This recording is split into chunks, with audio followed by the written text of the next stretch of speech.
ஓம் சாந்தி. நான் இந்த சரீரம் என்ற கோவிலில் இரு புருவங்களுக்கு மத்தியில் பிரகாசமாக மின்னிக் கொண்டிருக்கின்ற ஆத்மா. நான் இப்பொழுது என்னை அலங்காரம் செய்து கொள்வதற்காக இன்று பாப்தாதா கொடுத்த ஒவ்வொரு சோமானங்களையும் சிந்தனை செய்து பார்க்கின்றேன். நான் கர்மயோகியாக ஆகின்ற ஆத்மா.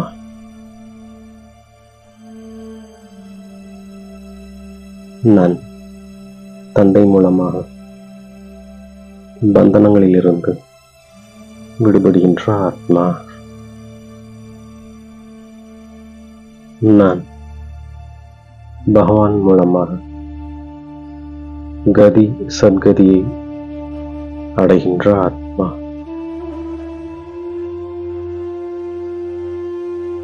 நான் தந்தை மூலமாக என் மீது படிந்துள்ள மாயாவின் பந்தனத்தை அகற்றி தூய்மையாகின்ற ஆத்மா. நான் ஒவ்வொரு தர்மங்களின் பிரிவு, அதன் நடைமுறைகள், நியமங்களை புரிந்து கொள்கின்ற ஆத்மா.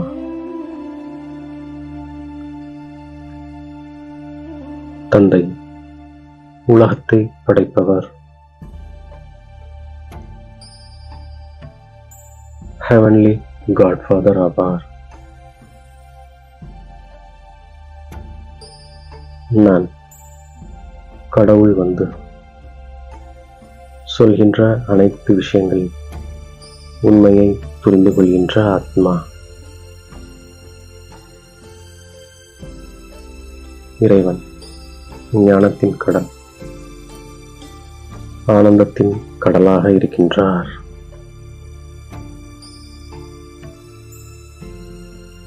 நான் பரமாத்மாவிடமிருந்து தக்க சமயத்தில் உதவியை பெறுகின்ற ஆத்மா. நான் தந்தை கொடுக்கின்ற ஞானத்தால் சதா சுகத்தை பெறுகின்ற ஆத்மா. நான் தந்தை மூலமாக கர்மத்தை பற்றிய யதார்த்த ஞானத்தை கற்றுக்கொள்கின்ற ஆத்மா.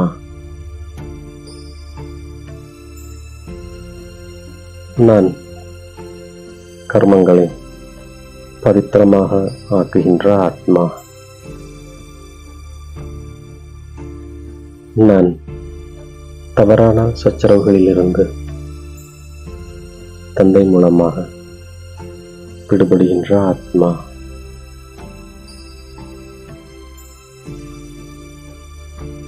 நான் தந்தையின் கையோடு கை சேர்த்து செல்கின்ற ஆத்மா. நான் தந்தையிடம் வந்து தந்தை உடையவராகி தந்தை சொல்வதை கேட்டு நடக்கின்ற ஆத்மா. நான் இப்போது தந்தையின் மீது புத்தியோகத்தை ஈடுபடுத்தி சக்தி பெறுகின்ற ஆத்மா.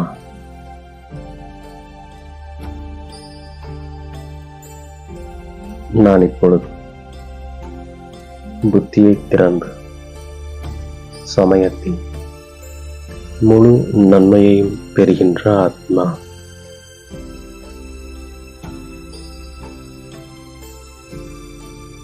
நான் என்னுடைய முழு அதிர்ஷ்டத்தையும் திறந்து வைக்கின்ற ஆத்மா.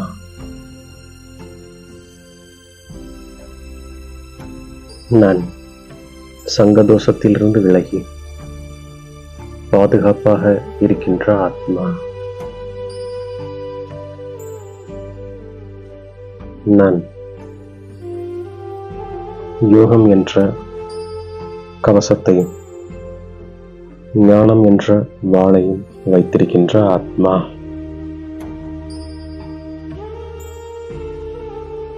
நான் அனைத்து அஸ்திர சஸ்திரங்களை நல்ல முறையில் பாதுகாப்பாக வைத்திருக்கின்ற ஆத்மா.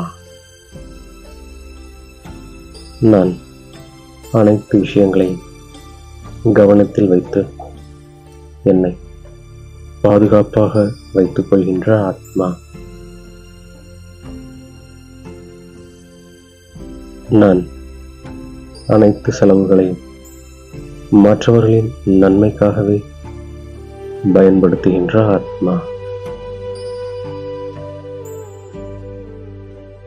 நான் என்னுடைய வாழ்க்கையை இயற்கையான யோகத்தினுடையதாக வைத்திருக்கின்ற ஆத்மா. நான் லட்சியத்தை நிலையாக வைத்து அதன் சொரூபமாக ஆகிவிடுகின்ற ஆத்மா. நான் நிச்சய ரூபமாகி கர்மேந்திரியங்களால் கர்மம் செய்கின்ற ஆத்மா.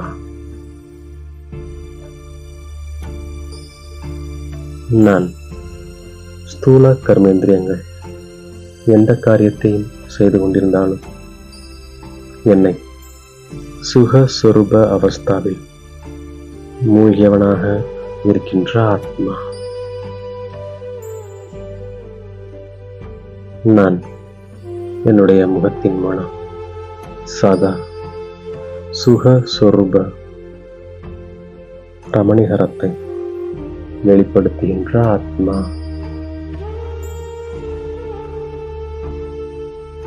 நான் ஈஸ்வரிய ஆனந்தத்தில் உள்ளார்ந்து மூழ்கியிருக்கின்ற ஆத்மா. நான் என்னுடைய சங்கல்பங்களை உலக மக்களின் ஒற்றுமைக்காக, எனது சுய முன்னேற்றத்திற்காக உருவாக்குகின்ற ஆத்மா. நான் ஈஸ்வரிய அலௌகீக இனிமையான தூய்மையான வாழ்க்கையை உருவாக்கிக் கொள்கின்ற ஆத்மா. நான் யோகத்தில் என்னுடைய சுய சுரூபத்தில் நிலைத்திருந்து சுக சுரூபமாக ஆகிவிடுகின்ற ஆத்மா. நான் உலகாய விஷயங்களிலிருந்து தொடர்பை துண்டித்து அவ்யக்த சம்பந்தத்தில் மட்டும் தொடர்பை இணைத்துக் கொள்கின்ற ஆத்மா.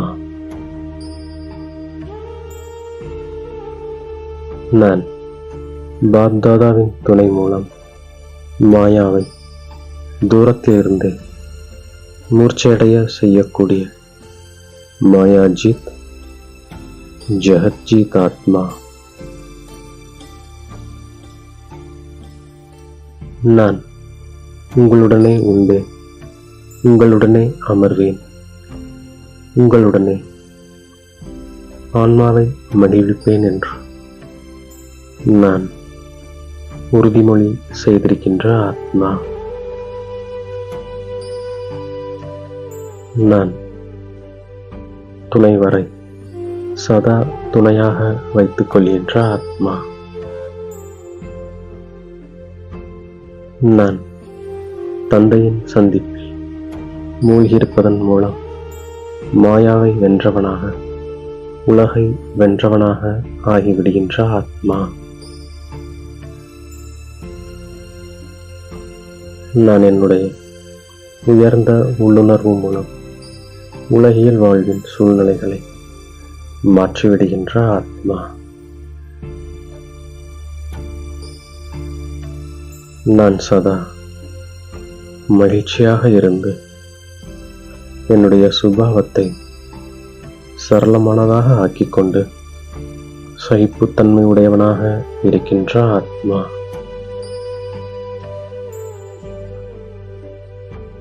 நான் அவ்யக்த ஸ்மிருதி ரூப கண்ணாடியை தூய்மையாகவும் தெளிவானதாகவும் ஆக்குவதற்காக சரளத்தன்மை, சிரேஷ்டதா மற்றும் பொறுமை விஷயங்கள் மீது கவனம் கொடுக்கின்ற ஆத்மா.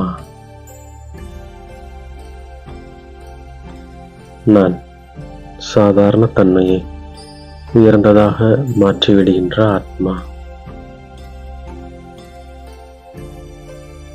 நான் ஒவ்வொரு காரியத்திலும் பொறுமை மற்றும் வார்த்தையில் சரளத்தன்மையை தாரணை செய்து சேவையில் வெற்றி பெறுகின்ற ஆத்மா.